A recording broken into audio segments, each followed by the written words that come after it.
أعوذ بالله السميع العليم من الشيطان اللعين الرجيم.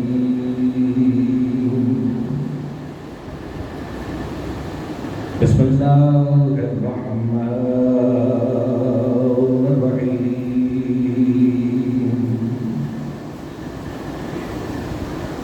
الحمد لله وكفى وسلام على عباده الذين اصطفى خصوصا على سيد الأنبياء محمد المصطفى اللهم صل على محمد وآل محمد المركب بالياسين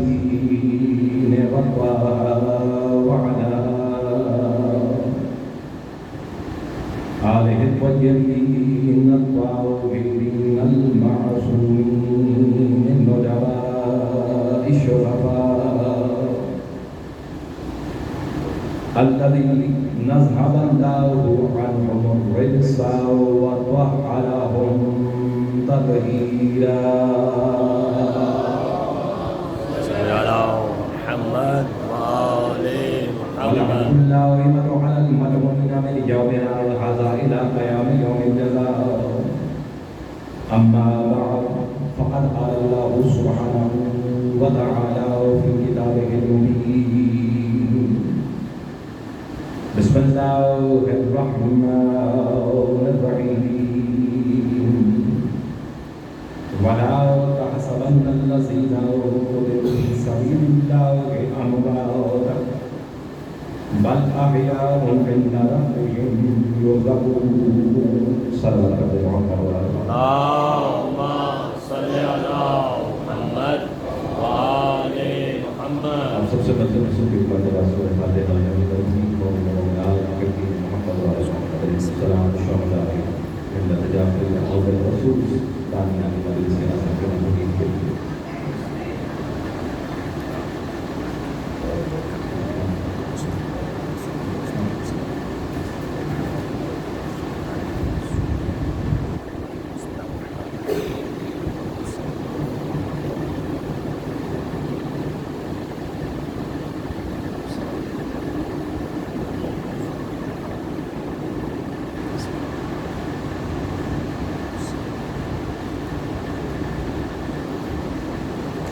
اللهم ارزقنا حج بيتك الحرام وشفاعته وسعيد بيتك وعميدي وأمتي وأخي وأولاده برحمتك يا أرحم الراحمين.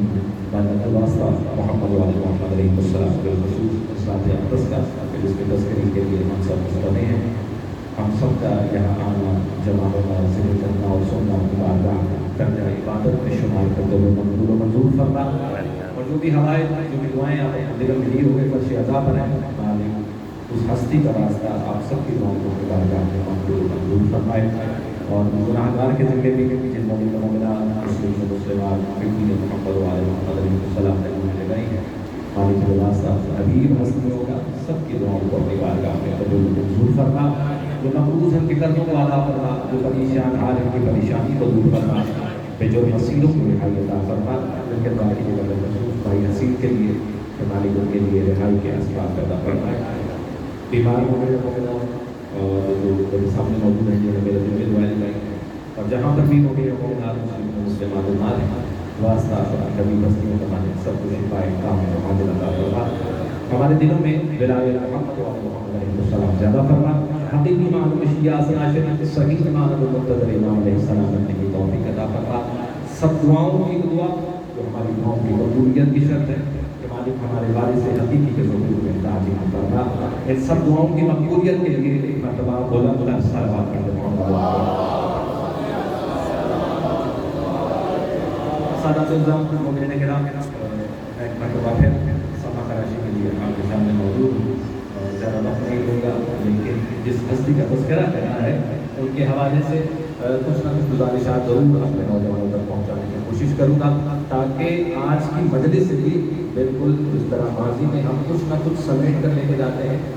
یہ آج کی مجلس کے ذریعہ سے ہماری چھوٹیوں کے بھرنے کا کہ کچھ نہ کچھ معرفت، کچھ نہ کچھ محبت یا عقیدت جو ہے یا ایک قدم جو ہے وہ ہم ہستیوں کی طرف ہوتا ہے. تو کوشش یہی رہے تذکرہ یقیناً آپ کے برآمدہ میں جو ہستی کا ہے وہ کوئی اور نہیں ہمارے عوام کے 8ویں امام امام صادق امام رضا علیہ السلام کا ہے.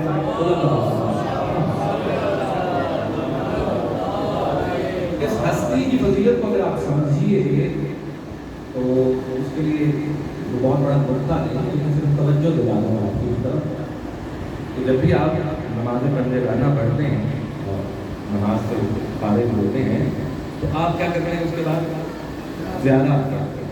اور اس میں سب سے پہلی زیارت اس کی ہوتی ہے جناب محمد صلی اللہ علیہ وسلم. اور اس کے بعد اپنا تھوڑا سا رخ آپ بدلتے ہیں کعبے سے اور آپ رخ کرتے ہیں کس کی طرف؟ روضہ سید الشہداء کی طرف. آپ ان کو سلام پیش کرتے ہیں اور اس کے فوراً بعد آپ تھوڑا سا رخ اور بدلتے ہیں تو رخ ہو جاتا ہے کس کی طرف؟ مولا رضا علیہ السلام. دیکھیں میں اور آپ اور ہم سب علی ولی رضا کرنے والے ہم کہتے ہیں کہ ہم فقہ جعفریہ سے تعلق رکھتے ہیں. ایسا ہی ہے نا؟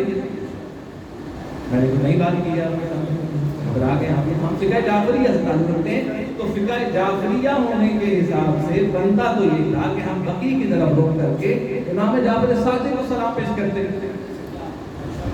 لیکن ہم رخ کو تھوڑا سا اور بدلتے ہیں اور مولا رضا کے روزے کی طرف رخ کر کے اور ان کو سلام پیش کرتے ہیں. تو کیا وجہ ہے کیوں ایسا ہوتا ہے؟ رسول خدا جناب حسین جناب رضا علیہ السلام اور اس کے بعد آپ کعبے کی طرف رخ کر کے وقت کے امام کو سلام پیش کرتے ہیں. اچھا اس کو بھی تھوڑا سمجھے میرا نوجوان. شاید میرا یہ جملہ میرے نوجوان کو نماز کے تھوڑا اور قریب کرے.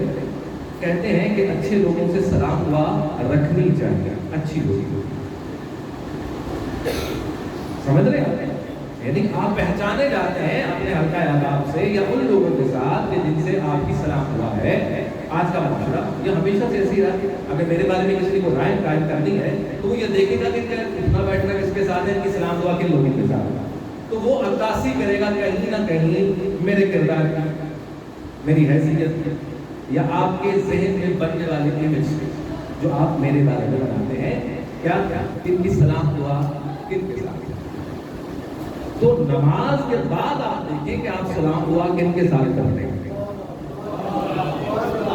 میں بہت ہی سادہ کر کے نا اپنے نوجوان کو سے کہ ہم لوگوں کو یہ شرف حاصل ہے یہ فضیلت ہے یہ مالک نے ہمیں یہ نعمت عطا کی ہے. اس حیثیت میں ہوتے ہوئے اس تقاضۂ بشریت کے اندر ہوتے ہوئے اپنی اصلیت کے اندر ہوتے ہوئے مالک نے ہمیں اتنی رسائی دی ہے کہ میری نماز پڑھنے کے بعد ان ہستیوں کو سلام کرو. اور دیکھو سلام کا قانون میں نے بنایا ہے. کرنا سنت ہے جواب واجب ہے تاکہ تم جا کر کہہ سکو کہ میری بڑے اچھوں کے ساتھ سلام دعا ہے کیونکہ وہاں سے جواب آنا لازم ہے. تو نماز کو اس لیے بھی ادا کریں کہ آپ کی اچھوں کے ساتھ روز سلام دعا ہوتی رہے. سمجھ رہے بات کی صدا پڑھتے ہیں محمد والے محمد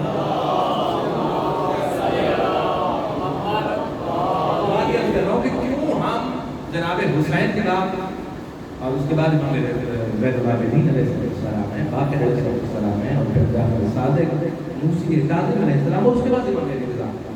لیکن ہم ان سب کو چھوڑتے ہیں اور جناب رضا کے روزے کی طرف. تو یہ بتاتی ہے کہ کچھ نہ کچھ ایسا اس ذات میں خاص ضرور ہے. میں یہ نہیں کہتا کہ باقی نعوذ باللہ من ذالک کو سلام نہیں کرنا چاہیے. نماز کے بعد آپ سب کی زیارت کرتے ہیں اور کئی ہمارے مومنین ایسے ہیں جو ہر امام کی زیارت میں پڑھتے ہیں نماز کے بعد. صرف یہ مخصوص نہیں یہ 4 اور 5 زیارتیں مخصوص نہیں. کچھ مومنین ایسے بھی موجود ہیں میرے سامنے بچے ہوئے ہیں کہ جو 12 کے 12 امام کو سلام پیش کرتے ہیں اپنی ہر نماز کے بعد اور ہونا بھی ایسے ہی چاہیے. لیکن چونکہ ایک بن گیا ہے طریقہ وہ خاص تو مولا رضا علیہ السلام کی طرف رخ کرنا امام حسین کے بعد یہ بتاتا ہے کہ جس طرح حسین میں کچھ خصوصیت تھی یا ہے کچھ نہ کچھ خصوصیت اسی طرح سے یہ رضا بھی رکھتے ہیں. سمجھ رہے ہیں امام رضا علیہ السلام کا جو دور گزرا ہے، میں نے شاید پہلے بھی نہیں عرض کیا اپنے نوجوان کے سامنے کہ 10 محاذ ہیں میرے مولا کے سامنے، یا اس کو اور آسان کرو 10 گروپس ہیں اس وقت جو نفی کر رہے ہیں مولا رضا کی. سمجھ رہے ہیں؟ اور اس میں سب سے جو اہم بات یہ ہے کہ ان 10 گروپس میں سے ایک گروپ وہ بھی ہے جو علی ولی اللہ پڑھتا تھا. معذرت کے ساتھ اگر آپ کو چیز پہنچی، یعنی پتہ چلا کہ صرف علی ولی اللہ پڑھ لینا کافی نہیں ہے، یعنی وہ علی ولی اللہ بھی پڑھتے تھے اور جناب رضا کا انکار بھی کرتے تھے. میری بات سمجھ رہے نوجوان؟ مشکل ہے تھوڑی، سخت ہے، میں سمجھتا ہوں. اس چیز کو سمجھ رہے؟ علی ولی اللہ پڑھنے کے باوجود کس کا انکار ہو رہا ہے؟ اپنے 8ویں امام. آج آپ یہ بات سنتے ہیں تو آپ شاید سمجھتے ہیں کہ تاریخ میں کچھ باتیں ایسے ویسے لکھتی گئی، کیوں کہ جس نے علی ولی اللہ پڑھ لیا تو اب تو قیامت تک اس کی ضمانت ہو گئی. ایسے ہی ہے نا، میرے اور آپ کے تشریعوں کے عقیدے کے مطابق یہی ہے نا کہ جس نے علی ولی اللہ پڑھ لیا تو بس جنت اس کی ہو گئی. اب وہ جو کچھ مرضی کرتا پھرے، لیکن جو کچھ کرنے میں اور وقت کے امام کے انکار کرنے میں بڑا فرق ہے. حالانکہ آپ پھر بھی اس چیز کے حقدار نہیں ہوتے کہ علی ولی اللہ پڑھنے کے بعد آپ جو بھی کریں، لیکن کہیں نہ کہیں کیونکہ ہم نے بقول شریعت ہی ہم نے ان ہستیوں کو سوائے ایک سیاسی سفارش کے اس سے زیادہ نہیں مانا. کہ بڑا گہرا جملہ ہے علی شریعت کا کہ ہم نے ان ہستیوں کو ایک سفارشی کے طور پر مانا ہوا ہے.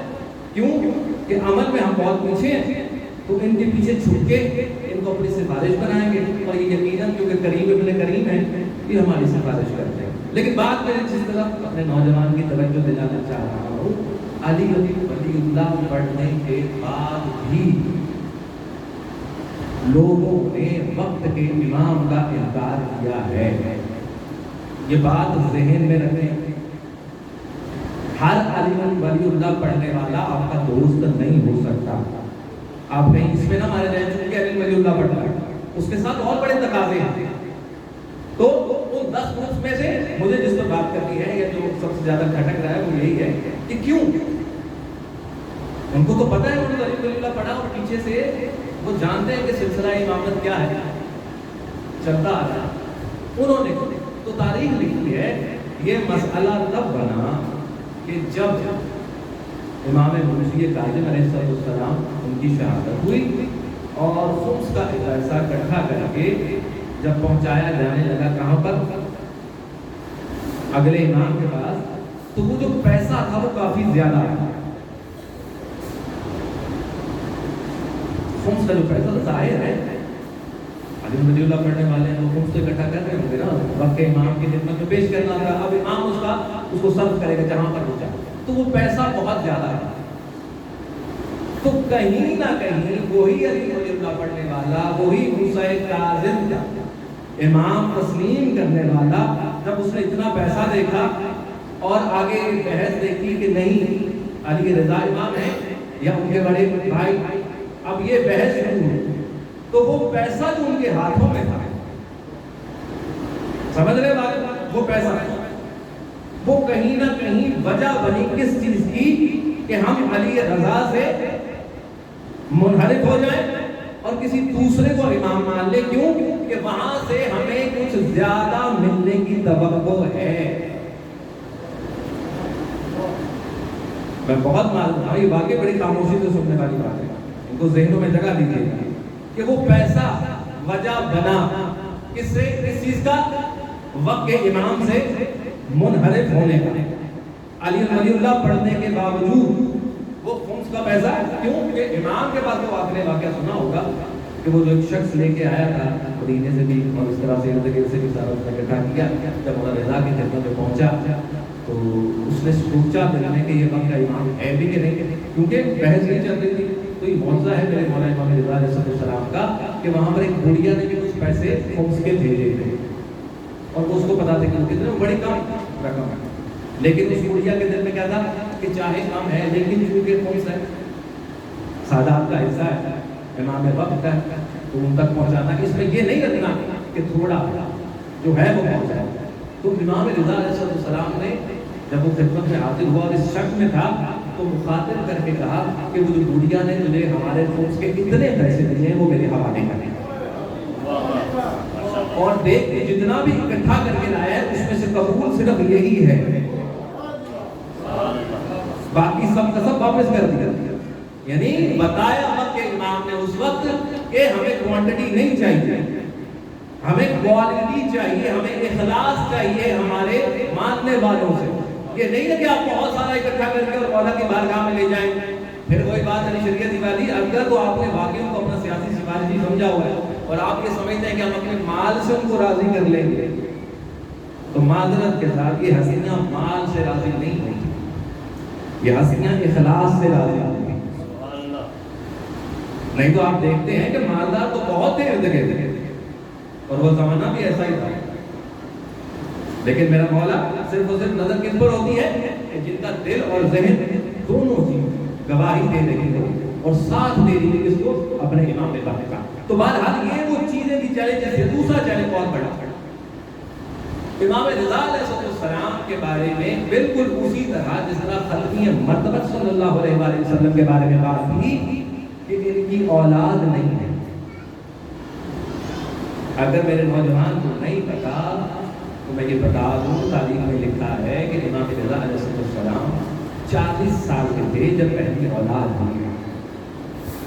تو یہ پروپیگنڈا سٹارٹ کر کے کہ امام تو ہوتا ہی وہی ہے جس کے گھر والوں کے سلسلہ امامت چلتا ہے، تو ان سے منحرف ہونے کے لوگوں نے یہ بہانہ بھی بنایا کہ چونکہ ان کے ہاں اولاد نہیں ہے اور وہ ایک لمبا طویل یعنی کہ عرصہ ہے، تو لوگ منحرف ہونا شروع ہو گئے، پیچھے ہٹنا شروع ہو گئے کس سے؟ امام رضا سے، کہ چونکہ ان کے ہاں اولاد نہیں، تو اگر اولاد نہیں ہے تو پھر سلسلہ امامت کیسے آگے بڑھے گا؟ میں کہتا ہوں کہ ان لوگوں نے امام رضا کو دیکھا ضرور ہے لیکن معرفت نہیں۔ اگر صحیح معنوں میں امام رضا کو اپنا امام مانا ہوتا تو کبھی بھی یہ بات نہ کرتے اپنے وقت کے امام کے بارے میں، کیونکہ وہ جانتے ہیں کہ امام وقت جو ہوتا ہے وہ کہیں بیٹھ کر نہیں بنایا جاتا، خدا بھیجتا ہے، خدا بناتا ہے، اس کا ہر عمل جس طرح رسول کا تابع وحی الہی ہے، امام کا ہر کام رسول کی اتباعات کے اندر ہوتا ہے، مرضی خدا کے بغیر نہیں ہوتا۔ تو یہ بھی چیلنج تھا جس کا امام رضا علیہ السلام کا سامنا تھا، اور لوگ اس لیے بھی منحرف ہو رہے تھے امام رضا سے کہ ان کے ہاں اولاد نہیں، لیکن پھر اس کے بعد دیکھا کہ اولاد ہوئی اور یقیناً سلسلہ امامت، لیکن اس اتنے سے وقت نے ثابت یہ کیا کہ کون صحیح معنوں میں اپنے امام وقت کے ساتھ ہے۔ یہ کچھ کسوٹیاں لگتی ہیں، کچھ آزمائشیں ہوتی ہیں۔ آج اگر امام مہدی زمان کا ظہور ہو جاتا تو ہو سکتا ہے میرے اور آپ کے سامنے بھی کچھ اس طرح کی چیزیں آئیں، تو ان مجالس کا مقصد یہ بھی ہے کہ جب امام کا ظہور ہو جائے تو وہ چیلنجز آپ کے سامنے ہوں کہ جو ماضی کے اندر لوگوں کے سامنے تھے اپنے امام وقت کو پہچاننے کے لیے۔ تو یہ کچھ چیزیں تھیں جو خاص کرتی ہیں امام رضا علیہ السلام کا، کہ امام رضا کی لوگ بدل رہے ہیں، مان رہے ہیں، انکار کر رہے ہیں، لیکن جو اہم بات ذہن میں رکھیے، علی ولی اللہ پڑھنے کے باوجود منحرف بھی ہو رہے ہیں اپنے امام وقت۔ تو امام علی رضا علیہ السلام نے اپنی زندگی کو اس طرح سے گزارا، مسلط امام اس طرح سے اپنے ماننے والوں محبوں کے سامنے کر کے دکھائی کہ جو ماننے والے تھے، جو تسلیم کرنے والے تھے، یا جن کو معرفت امام تھی، ان لوگوں نے اپنے امام کا دامن نہیں چھوڑا۔ ایک سبب پڑھنے کے محمد والے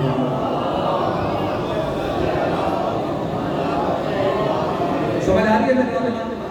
لیکن جس آیت کو میں نے سرنامہ کلام بنایا، یقیناً آپ سنتے ہی سوچ رہے ہوں گے کہ آیت کس طرح سے ہم اس کو امام رضا علیہ السلام کے ساتھ خاص کرتے ہیں، جس میں سورہ آل عمران کی آیت ہے اور اس میں خدا متعلق فرما رہا ہے کہ وَلَا تَحْسَبَنَّ الَّذِينَ قُتِلُوا فِي سَبِيلِ اللَّهِ أَمْوَاتًا بَلْ أَحْيَاءٌ عِندَ رَبِّهِمْ يُرْزَقُونَ، کہ جو لوگ اللہ کی راہ میں، اللہ کے راستے میں کیا ہو جاتے ہیں، مر جاتے ہیں،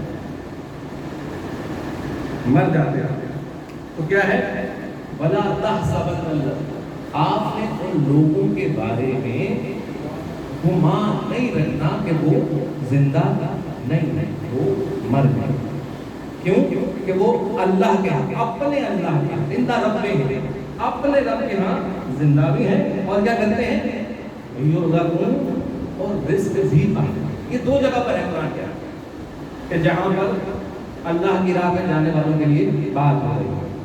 ایک اور مقام سورہ بقرہ کے اندر وَلَا تَقُولُوا لِمَن يَقْتُلُ، اور مت کہو ان لوگوں کو کہ وہ مر گئے، کہ جو اللہ کی راہ میں شہید ہوئے۔ اب سمجھنے کی بات یہاں پر کیا کہتے ہیں، وَلَا تَحْسَبَنَّ، گمان بھی بدل، سوچنا، اور وہاں پر وَلَا تَقُولُوا، اور کہنا بھی ہے۔ کہنے کا تعلق کس چیز کے ساتھ ہے، زبان کے ساتھ، تحسبن خیال مت کرنا، سوچنا مت، سوچنے کا تعلق کہاں سے ہے، یعنی اللہ یہ فرما رہا ہے کہ دیکھو زبان بھی مت کھولنا اور سوچنا بھی نہیں، دونوں چیزیں کن کے بارے میں، کہ جو اللہ کی راہ میں مر جائیں، شہید ہو جائیں،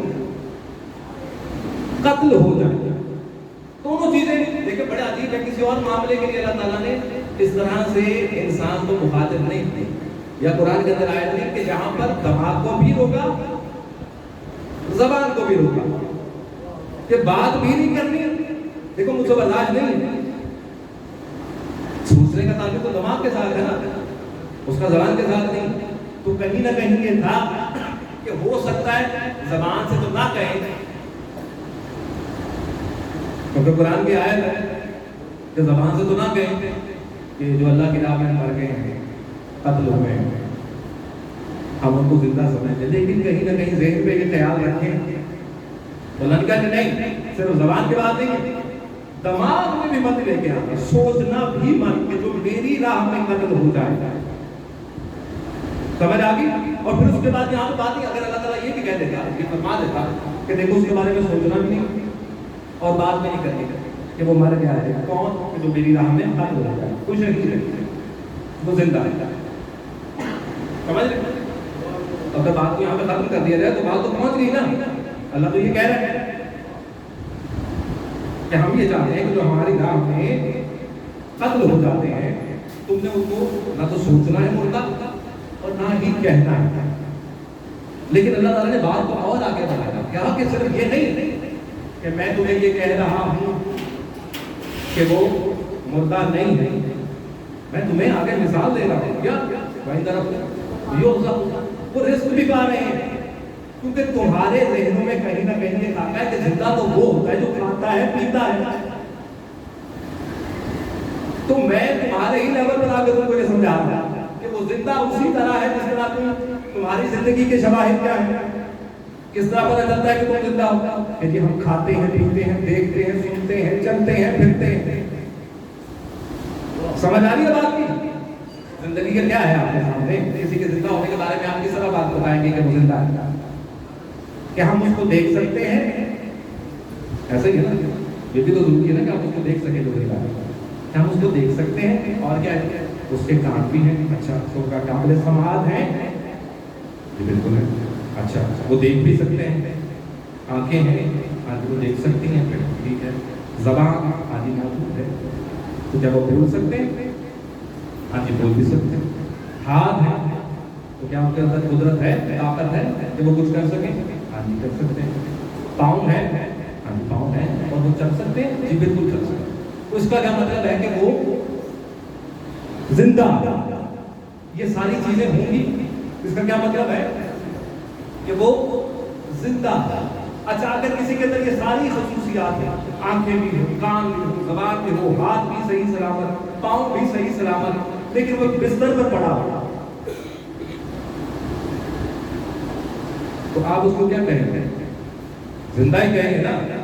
ہاں وہ چل نہیں سکتا، پھر نہیں سکتا، آنکھوں سے دیکھ نہیں سکتا، جس کو کوما کہا جاتا ہے، بیماری ہے نا ایک. تو اللہ تعالیٰ یہ کہہ رہا ہے کہ جو میری راہ میں قتل ہو جاتے ہیں تم یہ نہ سمجھو کہ اس طرح سے زندہ ہے جیسے کوئی ایسا کہ جیسے کومے میں چلا گیا. ہم نے اس کو درجہ شہادت پر فائز کیا. تو آج ہم یہ بتانا چاہ رہے ہیں مجلسوں سے کہ جن کو ہم پکارتے ہیں اور آپ یہ سوال کرتے ہیں وہ تو زندہ نہیں ہے، تو ہم آپ کو یہی بتا رہے ہیں کہ اللہ فرما رہا ہے کہ وہ زندہ ہے اور وہ اس طرح سے زندہ ہے کہ وہ رزق بھی لیتے ہیں. اچھا چلے مان لیا کہ قرآن کی آیت دلالت کرتی ہے کہ وہ زندہ ہے اور وہ رزق بھی لیتے ہیں. تو جب آپ کسی کو مدد کے لیے بلاتے ہیں تو کیا وہ مدد کو آ سکتے ہیں؟ تو سمجھا یہ رہے ہیں کہ اسی طرح جیسے زندگی میں مدد کر سکتے تھے، قرآن کہتا ہے اسی طرح بعد میں بھی مدد کر سکتے ہیں، کیونکہ اللہ نے ان کو شہادت کا درجہ دے کر ان کی خصوصیات کو کم نہیں زیادہ کر دیا ہے. دیکھیں کسی کو کوئی درجہ ملے شہادت کا، سب بھائی سمجھیے اس بات، میرے پاس ایک درجہ ہے، میرا ایک بیچ بڑھ جائے یا میری تعلیمی استعداد بڑھ جائے تو ظاہر ہے میرا درجہ بلند ہوگا. اب جب میں بلند درجے پر پہنچوں گا تو کیا جب میں کم درجے پر تھا اس میں کیا فرق ہوگا؟ میرے اختیار کے اندر، سمجھ رہے ہیں؟ اختیار کے اندر جب زندہ تھے ظاہراً موجود تھے، ٹھیک ہے، مدد بھی کر رہے تھے، لبیک بھی کہہ رہے تھے، جہاں ضرورت تھی پہنچتے تھے، لیکن شہادت وہ ہے کہ جو درجہ کو بلند کرتا ہے. انسان جب شہید ہوتا ہے کیا اس کا درجہ کم ہوتا ہے کہ بڑھ جاتا ہے؟ بلند ہو جاتا ہے نا. پہلے کم درجے پر شہادت کا درجہ اور زیادہ بلند ہو گیا، یعنی کہ پہلے استطاعت اور اب کی استطاعت میں فرق آ گیا. تو سمجھیے نا اس بات کو کہ اگر علی زندگی میں آپ اس مقام پر کہ جہاں رسول کو ضرورت ہو پہنچتی تھی علی پہنچتے تھے، تو اب علی ہو گئے ہیں شہید، اللہ کی راہ میں مارے گئے. تو اگر پہلے علی 40 گھروں میں موجود ہوتے تھے ایک ہی وقت کے اندر، تو اب چونکہ درجہ بلند میں شک نہ کرنا، جو جہاں بلائے گا علی مدد کو پہنچ جائے گا.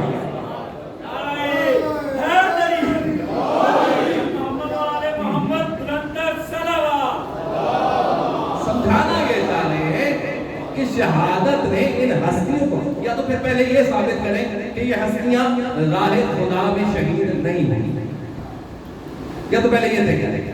لیکن اگر آپ یہ مان لیتے ہیں کہ یہ ہستیاں راہ خدا میں شہید ہوئی ہیں، تو پھر آپ یہ مت سمجھیے کہ شہید ہونے کے بعد ان کے اختیارات میں یا ان کے اعزازات میں کمی ہو گئی. نہیں، اختیار بڑھ گیا، اعزاز بڑھ گیا. جیسے قرآن کی آیت کے آخری الفاظ کیا ہیں؟ یرزقون، وہ ہم سے رزق لیتے ہیں. اور قرآن کے ہی دوسرے سورہ کے اندر اللہ تعالیٰ فرما رہا ہے، یہ قرآن کو مختلف جگہوں پر مومن کی یہ نشانی ہے کہ جب ہم اس کو رزق دیتے ہیں جو ہم نے دیا ہوتا ہے ینفقون، وہ اس میں سے خرچ کرتا ہے. سمجھیے، یرزقون وہ ہم سے رزق لیتا ہے. تو اگر وہ شہید مومن ہے تو وہ صرف رزق لے نہیں رہا، کیونکہ قرآن یہ کہہ رہا ہے کہ مومن یہ ہے کہ جب ہم اس کو جو عطا کرتے ہیں، جو رزق دیتے ہیں، وہ اس کو خرچ کرتا ہے. یہ مومن کی بات ہے، امیر المومنین کی بات نہیں ہے. مومن کا یہ ہے کہ جب اس کو رزق ملے تو وہ خرچ کرتا ہے. اللہ کہہ رہا ہے جس طرح زندوں کو خرچ دے رہا ہوں، خرچ ان کو عطا کر رہا ہوں، رزق دے رہا ہوں، میں جو میری راہ میں شہید ہوتے ہیں ان کو بھی رزق دیتا ہوں. تو کیا انسان یا وہ ہستی جو شہید ہوئی خدا کی راہ میں، جب اسے کو رزق ملا اور درجہ شہادت میں فائز ہو گیا تو وہ کنجوس ہو گیا؟ تو وہ کنجوس ہو جائے گا، وہ اپنے پاس سنبھال کے رکھے گا. زندگی میں تو بانٹتا تھا، تقسیم کرتا تھا، زندگی میں تو بانٹتا تھا. کبھی کوئی سائل آ رہا ہے، کوئی حالت نماز میں کچھ کسی نے مانگ لیا تو عطا کر دیا. لیکن جب شہید ہو گیا تو کیا اس نے جو اللہ کی طرف سے رزق ملا اس کے بارے میں کنجوسی کی؟ نہیں. ہم یہی تو بتا رہے ہیں کہ یہ تذکرہ کر کے، یہ مجلسیں کر کے ان سے دعائیں اس لیے مانگتے ہیں کہ ہم نے دیکھا کہ وہ تو زندگی میں اتنے سخی تھے کہ کسی سوالی کو خالی ہاتھ لوٹاتے نہیں تھے. تو اب تو درجہ شہادت پر فائز ہے، اب تو رزق بھی بڑھ گیا. ہاں اگر رزق بھی بڑھ گیا تو تقسیم بھی بڑھ چکی ہے، رکی نہیں ہے. جس طرح زندگی میں ينفقون کرتے تھے، اب شہادت کے بعد بھی آج کیوں میں اور آپ ان کی مجلسوں میں ان کے ذکر کرنے میں ان سے دعائیں کیوں مانگتے ہیں، ان سے وسیلے کے طور پہ کیوں طلب کرتے ہیں؟ کیونکہ جانتے ہیں کہ وہ زندہ ہے. ہم اور آپ ان کو مردہ کہہ نہیں سکتے، قرآن دلالت کر رہا ہے. اور ایسے زندہ ہیں جو آج بھی رزق پا رہے ہیں، اور گھرانہ ایسا ہے کہ سخاوت بھری ہوئی ہے. آج بھی کوئی جگہ دیکھیں اس سے بڑا اعزاز کیا ہوگا کہ شہداء اور بھی ہیں، قبریں بنتی ہیں، لوگ فاتحہ پڑھتے ہیں جا کے. شاید پہلے بھی جملہ کہیں کہا تھا، کوئی بھی شہید ہو جائے، ٹھیک ہے، جہاد کرتے ہوئے، تو لوگ بڑی تعظیم کرتے ہیں، قبروں کو باقاعدہ دوسری قبروں سے تھوڑا سا مختلف رکھتے ہیں. سمجھ گئے بات؟ تاکہ پتہ چلے کہ شہید کی قبر ہے، تھوڑا سا ہے، تھوڑا سا مختلف ہوگا، پتہ چلے نا کہ شہید کی قبر. یہی تو بتا رہے ہیں کہ عام شہید میں اور ان شہداء میں کیا پتہ. ان شہداء کو جہاں پر بھی دفن کیا جائے تو وہاں اگر کم از کم کچھ بنے گا تو وہ علم حاصل کرنے کا گھر بنے گا، مدرسہ بنے گا، تحصیل علم کے لیے. اگر آپ کسی بھی معصوم کو دیکھو کہ جہاں پر روزے ہیں، جہاں پر وہ دفن ہے، مشہد جائیں تو آپ کو حوضہ ملے گا، نجف جائیں تو پھر حوضہ ملے. یعنی وہ ابھی بھی تقسیم کر رہے ہیں. رزق صرف اور صرف کھانے پینے کا نام نہیں ہے. اگر علم بھی مالک ان کو رزق میں عطا کر رہا ہے تو آج ان کی قبروں سے علم تقسیم ہو رہا ہے. حوضے بنائے گئے، یونیورسٹیز بنائے گئے. تو یہ چیزیں ہیں بالندہ اور وہ رزق دے رہے اور صرف لے نہیں رہے، وہ تقسیم بھی کر رہے ہیں. کس سے؟ ہم یہ نہیں کہتے ہیں، ہم کسی بحث میں حکم الہی، مرضی الہی، اذن الہی سے، لیکن کچھ فرق ہے، کچھ فرق ہے. دیکھیں اختیار ہونا، مرضی ہونا، دیکھیں کچھ نہ کچھ اس کے اندر اختلاف ہوتا ہے جس کو تھوڑا سا سمجھنے کی ضرورت ہے. دیکھیں بہت بحث ہوتی ہے لیکن اس بحث میں جانا نہیں، صرف نوجوان کو تھوڑا سا متوجہ کرتے اور میں آگے بڑھنے پڑتے. حضرت عیسیٰ علیہ السلام قرآن کے اندر واقعہ کیا کہتے ہیں؟ مردوں کو جلاتے ہیں ایسے ہی، اور وہ بھی پرندوں کو بھی اڑایا جا سکتا ہے. سمجھ رہے بات؟ ویل میں ہے نا یہ چیزیں، بتانے سے آپ سنتے رہے. تو وہ کیا تھا؟ جناب عیسیٰ علیہ السلام کے موت تھے، وہ کیا تھا؟ کس وجہ سے؟ برگزیدہ تھے، اللہ کے نبی تھے، صاحب موت تھے.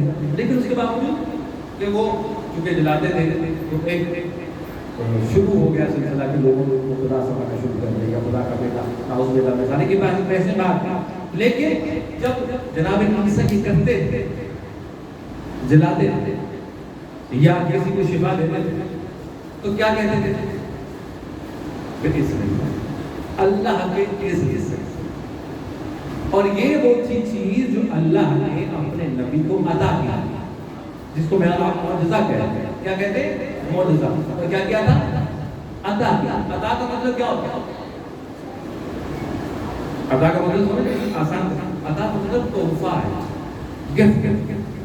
اللہ نے گفٹ دیا کس کو؟ اپنے نبی کو. میں پھر وہی کہہ رہا ہوں کہ تقابل کی بات، لیکن صرف سوچنے کا تھوڑا سا اپنا انداز بنا. نبیوں کے پاس معجزے ہیں، ٹھیک ہے، وہ کیا ہے؟ عطائے ربی ہے. ایسے ہی ہے جناب عیسیٰ کا یہ معجزہ جو میں آپ تک پہنچا رہا ہوں، یہ کیا ہے؟ اللہ کی طرف سے ان کو گفٹ. کہ وہ کہتے ہیں کہ اللہ کی مرضی سے زندہ ہو جاؤ، بیمار ہے اس کو شفا مل جائے، کس سے؟ اللہ کی مرضی سے. اور ہے یہ کیا ان کے پاس؟ اللہ کا عطا کرنا تحفہ، یہ معجزہ. میں یہ کہہ رہا ہوں کہ انبیاء کو معجزے ملے، تحفے ملے. آپ سمجھتے ہیں کہ وہ تحفہ جو اللہ نے ان کو دیا معجزے کی صورت میں، اللہ ان سے واپس لے سکتا ہے؟ سمجھ لے سکتا ہے؟ لیکن مرضی، رضا اور تحفے میں تھوڑا سا فرق ہے. میں صرف اپنے نوجوان کو سمجھانے کے لیے، پھر کوئی کہوں گا کہ کوئی مقابلہ نہیں، لیکن صرف سمجھانے. تحفہ، مرضی اور رضا میں کچھ فرق ہے. عطا دے سکتے ہیں، تحفہ ہے. مثال سے آپ مجھے خوش ہو کر کوئی تحفہ دے، کچھ بھی چلیں گے ذرا مشکل وائس ورسا کریں. میں کسی سے کچھ راضی ہوں تو میں اس کو کچھ تحفہ دوں گا. سمجھ رہے بات؟ تحفہ دے دیا، کس کی ملکیت ہو گیا؟ اس سے یہ ملکیت اس کی کب تک رہے گی؟ میں نے تحفہ دیا. لیکن اگر میں اس شخص سے ناراض ہو جاؤں، سمجھ رہے بات؟ ناراض ہو جاؤں تو میں اس شخص سے وہ تحفہ واپس دے سکتا ہوں. ہاں، اخلاقیات کے خلاف ہے یہ بات، لیکن میں اسے واپس دے سکتا ہوں کیونکہ میں نے اس کو تحفہ نہ دی، مجھے اس کی کوئی بات بری لگی تو میں اسے لے سکتا ہوں. شرعاً اس کے اندر کسی قسم کی کوئی، سمجھ رہے بات؟ تحفے کو کسی سے واپس دے دینا اخلاقی طور پر بہت بری بات ہے، شرعاً نہیں. ٹھیک ہے، تحفہ تو اگر کسی کو دی تو آپ اگر اسے ناراض ہوئے تو آپ لے لیں، اخلاقی طور پر ہے، شرعی طور پر آپ کو وہ حد جاری نہیں ہوگی. لیکن وہ چیز جو آپ نے کسی محنت کے بدلے حاصل کی ہوگی، اس بات کو سمجھ رہا ہوں. ایک میں تحفہ دے رہا ہوں، اور ایک وہ کہ میں کسی کو کام کے لیے بلاتا ہوں اور وہ کام کرتا ہے اور بہت اچھا کرتا ہے. ایک تو وہ کہ جو اس کا حق بنتا ہے وہ میں دیتا ہوں، اور کچھ اپنی طرف سے خوش ہو کر اس کو اور دے دیتا ہوں. سمجھ رہے ہیں؟ تو وہ بندہ جس کو میں دے رہا ہوں اس نے وہ مجھ سے ارن کیے ہیں، اپنی سروسز دے کر، اپنی خدمات دے کر، اپنی محنت دے کر اس نے وہ مجھ سے لیا ہے. اب اگر میں کچھ دیر بعد کہوں کہ جو آپ نے وہ کی میں نے آپ کو دیا تھا، آپ کی محنت آپ مجھے واپس کر، تو کیا یہ ممکن ہے؟ نہیں، ممکن نہیں، شرع میں ممکن نہیں. کیوں؟ کہ وہ آپ کی محنت ہے، وہ میں نے اپنی پسند سے نہیں. وہ جو کام آپ نے کیا ہے اس کے عوض آپ کو وہ چیز، وہ پیسہ وہ دیا گیا. اب اس کے مالک کون ہے؟ آپ ہیں، میں نہیں ہوں اس کا مالک. سمجھیں اس بات کا. تحفہ دے کر واپس لیا جا سکتا ہے. محنت کی کمائی جب آپ کرتے ہیں تو آپ اسے واپس نہیں لے سکتے، ملکیت بن جاتی ہے. اب محنت سب کی مختلف ہے. انبیاء کی محنت اور ہے، ٹھیک ہے، رسولوں کی محنت اور ہے، اولی العزم کی محنت اور ہے. کیا کرے کہ یہاں پر ایک کی محنتوں کو دیکھتے ہیں تو دیکھتے ہیں کہ عطا میں یہ کچھ مل رہا ہے، لیکن جب علی کی سوئی ہوئی محنت کو دیکھتے ہیں تو عطا میں کچھ اور نہیں، مرضی خدا مل رہی ہے.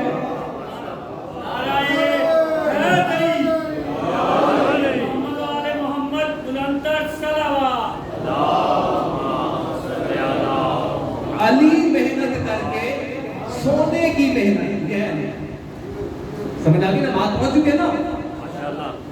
سونے کی محنت کی ہے علی، یعنی اس سے مراد ہے کہ اس سے پہلے محنتیں ہوں گی لیکن سونے کی محنت نہیں ہوگی. کیا عجیب محنت ہے علی. لیکن اس پوری محنت کے پیچھے ایک جملہ ہے علی کا، اگر آپ کے ذہن بیدار ہے. ایک جملہ ہے میرے مولا، کیا علی سو جاؤ گا. علی کا جملہ، مولا آقا رسول اللہ میرے سونے سے آپ کی جان بچ جائے گی. میں علی کے سونے سے یا رسول اللہ آپ کی جان بچ جائے گی. رسول اللہ کیا فرماتے ہیں؟ ہاں علی تمہارے سونے سے میری جان بچ جائے گی. تمہارے سونے سے میری جان بچ جائے گی. جملہ تھوڑا سا بدل رہا ہوں. علی تمہارے ہی سونے سے میری جان بچ جائے گی، کسی اور کے نہیں۔ یہ سونا صرف اور صرف علی کے نصیب کا ہے، اور یہ سونا علی کا ہی ہو سکتا ہے کہ کیونکہ جس کی غلام فضہ ہو، جس کی کنیز فضہ ہو، اس کا سونا کیسا ہوگا؟ فضہ کا معنی پتہ ہے نا؟ فضہ کسے کہتے ہیں؟ چاندی کو کہتے ہیں۔ تو جس کی کنیز چاندی ہے اس کا سونا، مجھے پتا تھا جملہ شاید اسی طرح سے ایک سوال پڑھے جلدی محمد والے محمد میں بالکل آپ کی تو بات وہ کر رہا تھا کہ تحفہ واپس لیا جا سکتا ہے، محنت واپس نہیں لی سکتی۔ وہ ملکیت کس کی بن گئی؟ اس کی جس نے محنت کی، جس نے محنت کی۔ علی سوئے کیا ملا؟ رضا الہی۔ ملکیت کس کی؟ علی کی۔ علی کی ملکیت کب تک رہے گی؟ جب تک علی زندہ رہے گا، جب تک علی ایسے ہی نا، میرا ایک مکان ہے، آپ کا ایک مکان ہے، تو آپ کی ملکیت کب تک ہے؟ جب تک زندہ ہے۔ چلیے ایسے کہ اگر میری کوئی ملکیت ہے، میری کوئی چیز اپنی ہے، تو وہ تب تک ہے نا جب تک میں زندہ ہوں۔ جیسے ہی میں مر جاؤں گا تو وہ اب میری ملکیت نہیں رہے گی، تقسیم ہوگا نا۔ تو اللہ نے ایسے ہی علی کو اپنی مرضی نہیں دی۔ تھوڑا سا تو غور کیجیے، مرضی دی ہے کس کو؟ علی کی۔ اور وہ مرضی کب تک علی کی رہے گی؟ جب تک علی زندہ رہیں گے۔ اسی لیے قرآن نے کہا تم کو مردہ مت سمجھنا، یہ خیال بھی دل میں مت لانا، زبان پر بھی نہ لانا کہ وہ مر گئے ہیں، وہ زندہ ہیں، زندہ بھی ہیں اور میری مرضی کے مالک بھی ہیں۔ وہ جو مرضی میں نے عطا کی وہ تک ہے، اور یہی مرضی چلتی چلتی چلتی یہاں تک پہنچی کہ رضا بن کر سامنے آئی، جس کا میں اور آپ آج تذکرہ کرنے کے لیے آئے۔ بہت بہت آپ کو شکر گزار، میری باتیں کو آپ توجہ سے سنتے ہیں اور آپ کے حاضرین کو قبول کرتے۔ تو یہ زندہ ہے، ایسے زندہ ہے جو رزق پا رہے ہیں، اور صرف پا نہیں رہے، یہ تقسیم بھی کر رہے ہیں۔ ان کی زندگیاں بھی قرآن کے مطابق، ان کی شہادتیں بہت زحمت دی آپ لوگوں کو۔ یہ میرا مولا جس کا ایک لقب غریب القربا ہے، جو آپ زیادہ کرتے ہیں، یقیناً بتانے کی ضرورت نہیں ہے، پڑھے لکھے لوگ کہتے ہیں غریب القربا۔ غریب اسے کہتے ہیں جو پردیسی، جو اپنے وطن میں رہا اس کو غریب۔ لیکن مولا کا کیا ہے لقب؟ غریب الغربا، پردیسیوں کا بھی، یعنی کہ سب پردیسیوں میں سے سب سے منفرد پردیسی۔ اور پتہ ہے کیوں ہے؟ وہ دیوبند کے اشعار یاد ہے نا، جب آیا ہے دیوبند معظم اور مولا نے اس کو کہا کہ دیوبند کچھ سناؤ، کوئی مرثیہ سناؤ، کچھ اشعار سناؤ، تو دیوبند نے پڑھنا شروع۔ یہ مجلس مولا رضا علیہ السلام کی تھی، گھر میں بلایا اور کہا کہ دیوبند سناؤ گے مرثیہ؟ بالکل، جب کا تذکرہ کرو گے بالکل کریں گے۔ تو حجرے میں لے کر آئے اور ایک سیاہ خط کا پردہ جو تھا وہ درمیان میں حائل تھا۔ تو دیوبند نے پوچھا کہ مولا یہ کس لیے؟ دیکھ کے معذرات ہے، اس وقت بھی میری بہنیں بھی اپنے جد کا تذکرہ سننا چاہتے ہیں۔ ٹھیک ہے مولا، شروع ہوئی مجلس، پڑھنا شروع کیا، تذکرہ شروع ہوا، بتا رہا ہے کہ علی و فاطمہ کے بعد اولاد علی و فاطمہ کیسے بکھرے، کوئی کہیں دفن ہے، کوئی کہیں دفن ہے، بتا رہا ہے دیکھنے کے شعر میں مرثیے کہ فلاں ہستی وہاں دفن ہے اتنی دور۔ کہتے اچھا دیوبند ایسا کرو کہ ایک شعر کا اور اضافہ کرو۔ کہتے جی مولا کیا؟ کہا لکھو اپنے مرثیے میں کہ وہ بھی ہوگا جو ان سب سے دور، جس کی قبر طوس میں بنے گی، اور وہ سب سے زیادہ عالم غربت میں ہوگا۔ تو دیوبند ایک مرتبہ پوچھتا ہے کہ مولا میں نہیں جانتا وہ کون سی ہستی ہے، میں نے سب کا تذکرہ بتائیں تو صحیح کہ توس میں دفن ہونے والی کون سی حسین ہے؟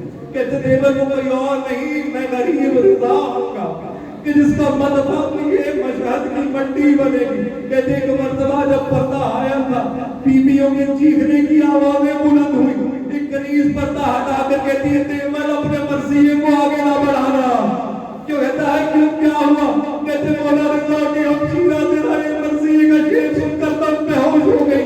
میں کو کبھی بھی آپ سے شعر برداشت نہیں ہوا کہ آپ کا بھائی آپ سے جدا ہو جائے گا۔ آئے کربلا میں ایک بہن کو دیکھیں 70 قدم پر کھڑے ہو کر اپنے 3 دن کے پیاسے بھائی کے گلے پر خنجر چلتا ہوا دیکھ رہی۔ بس ازاداروں آپ کی زحمتیں کو تباہ کرو۔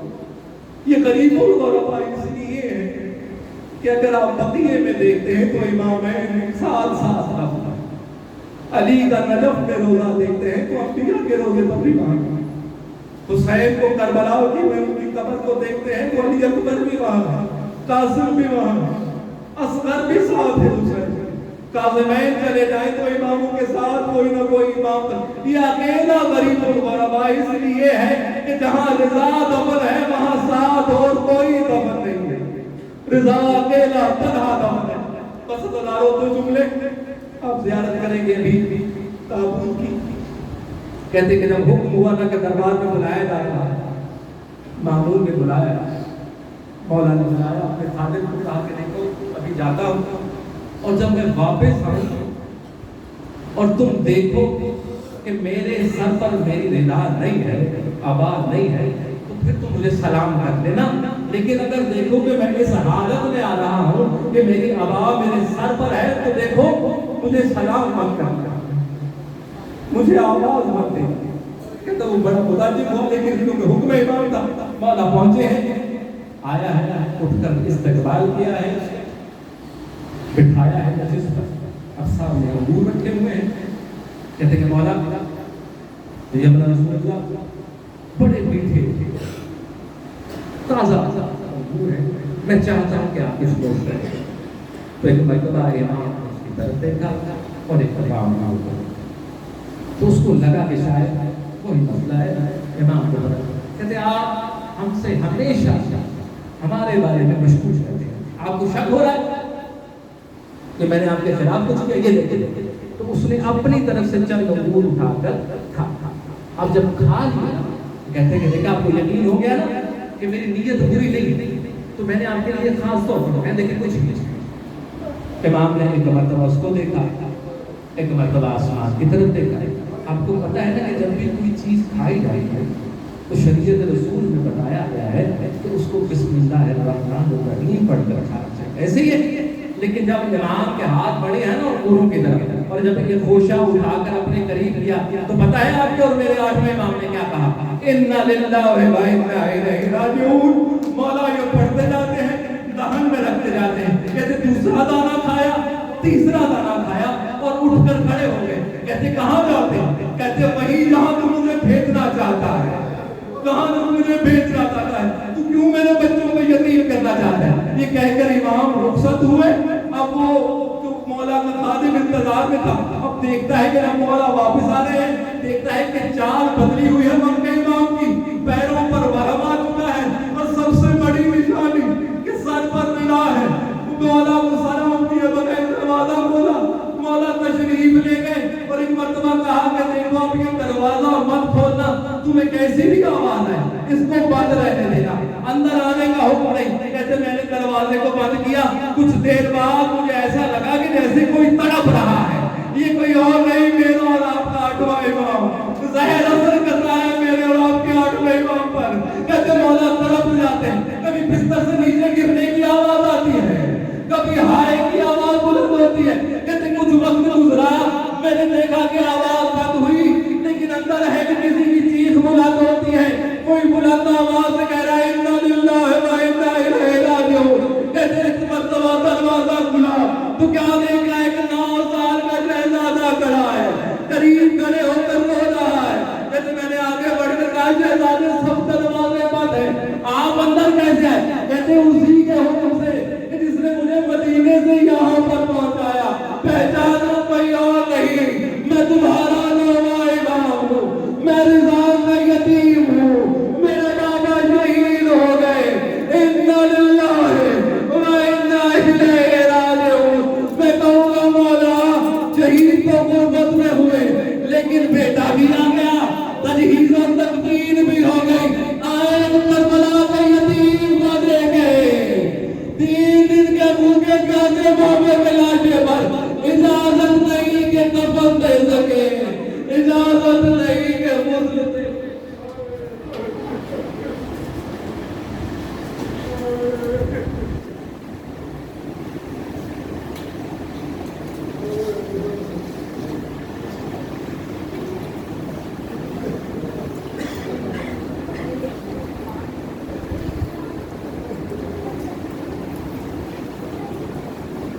اوے پنکھا چل رہا ہے اوپر.